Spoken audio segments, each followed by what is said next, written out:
L'enquête de ce mois porte sur le surréalisme. C'est un mouvement littéraire qui a démarré en France en 1924 avec André Breton et qui a fait par la suite, dans les années 50, de nombreuses émules en Belgique, à commencer par le poète Achille Chabet dont on va vous parler aujourd'hui.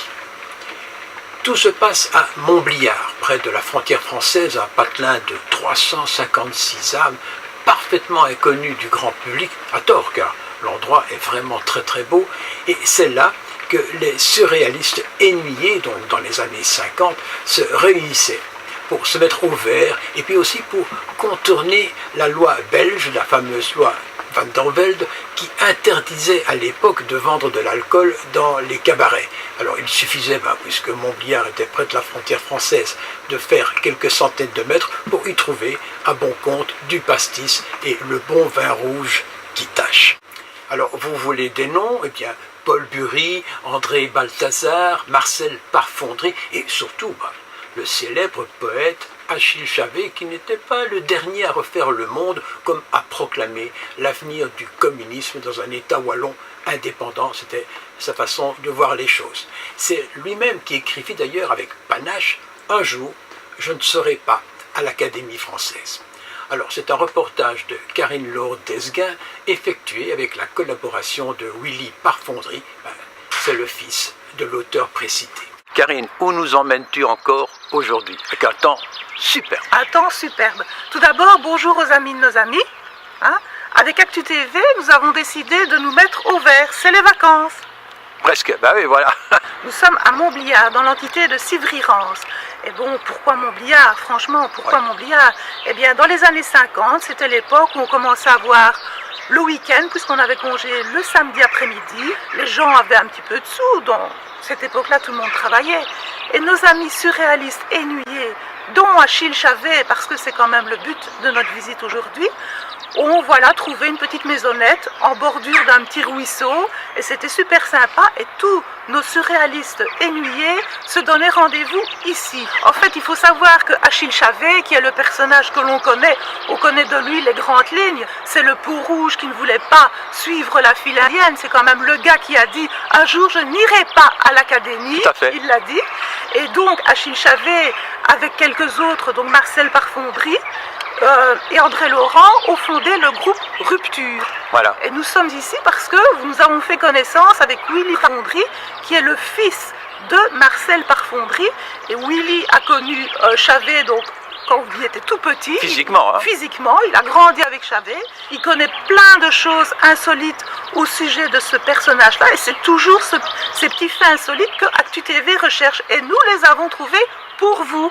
Alors Willy Parfondry, il faut quand même le dire, fils de Marcel Parfondry, un des fondateurs du groupe Rupture, avec Achille Chabet et André Laurent, 1934. Et Albert Ludet.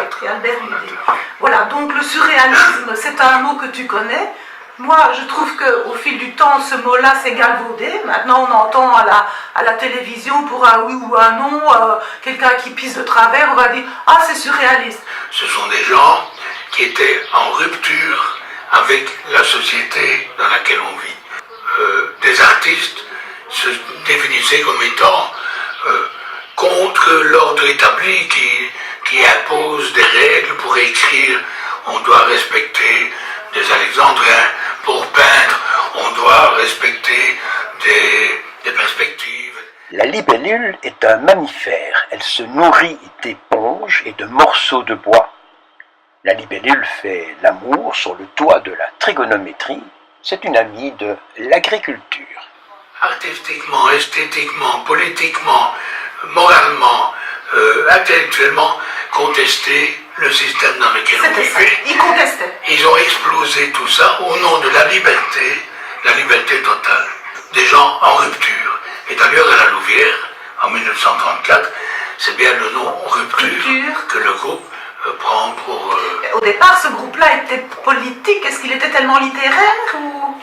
Au départ, on est dans le sillage des grandes grèves. La misère au Borinage était dans la région du Centre en 1932 qu'il éclate des grèves à caractère insurrectionnel vraiment. Et là, l'armée, la gendarmerie tirent dans la foule. il y a des morts. J'avais un petit avocat qui Des causes perdues. Oui, des causes perdues. Hein, il défend des ouvriers Au barreau de Mons, hein? au barreau de Mons, oui. Ben, il n'est quasiment jamais payé, il ne gagne pas. Il va traîner la savate toute sa vie. Hein. Mais la Louvière, c'est un vase clos.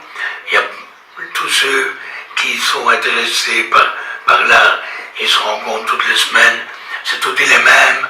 Et ils commencent à en avoir un peu marre. Et Bury, qui a une petite librairie à la Louvière.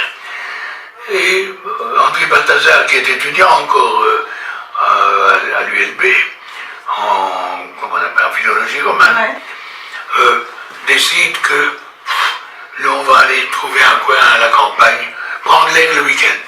Ah ben pourquoi? C'est pas difficile. D'abord on a congé le samedi après-midi maintenant. C'est nouveau. Ah oui. Donc on peut avoir le samedi après-midi, on peut loger et le dimanche revenir. Ben oui, il y a la loi Van der Velde en Belgique. On ne boit pas du pastis, on ne boit pas du picon, c'est interdit dans les bistrots. Donc ici, à la frontière française, à côté de Montbéliard, et à Sauvage et un bistrot, épicerie où tu peux avoir des baguettes, du pain français, disent les Belges. Bien sûr, le litre de rouge, pas cher, ils sont fauchés. Les litres avec des étoiles sur la bouteille et une capsule en plastique au-dessus. Le litre pas cher, qui fait des trous dans les chaussures quand on a malheur de pisser sur ces... Donc ils ont trouvé là un lieu dans un cadre absolument idyllique, d'une petite baraque qui loue pour 150 francs par mois. Lorsque l'on meurt en soi, l'invisible s'en vient, surgit de l'au-delà, prend possession des lieux, dépose quelquefois une aile de libellule sur nos lèvres fermées. Ils sont venus souvent ici alors? Alors ils venaient tous les week-ends. Des gens qui sont devenus célèbres par la suite, hein? Un Paul Bury est mondialement connu. Pierre Alechinski. Oui. Ah oui, Alechinski. Oui. Alechinski. Ensemble, nous allons tenter de consacrer de petites hosties à l'usage des animaux. De très petites hosties que nous irons déposer en secret par les chemins de notre amour, de notre inquiétude indéracinable sur la langue merveilleuse des crapauds. Donc Achille Chavez, agitateur politique, il est allé en Espagne. Comment est-ce qu'il est allé en Espagne? Pourquoi? Qu'est-ce qui s'est passé en Espagne? Il y a en Belgique un front littéraire gauche qui regroupe avec quelques sparks, avec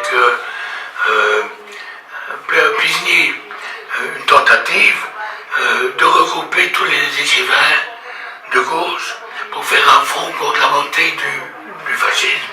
On est en 36, et dans le sillage de ça, la guerre d'Espagne se déclare.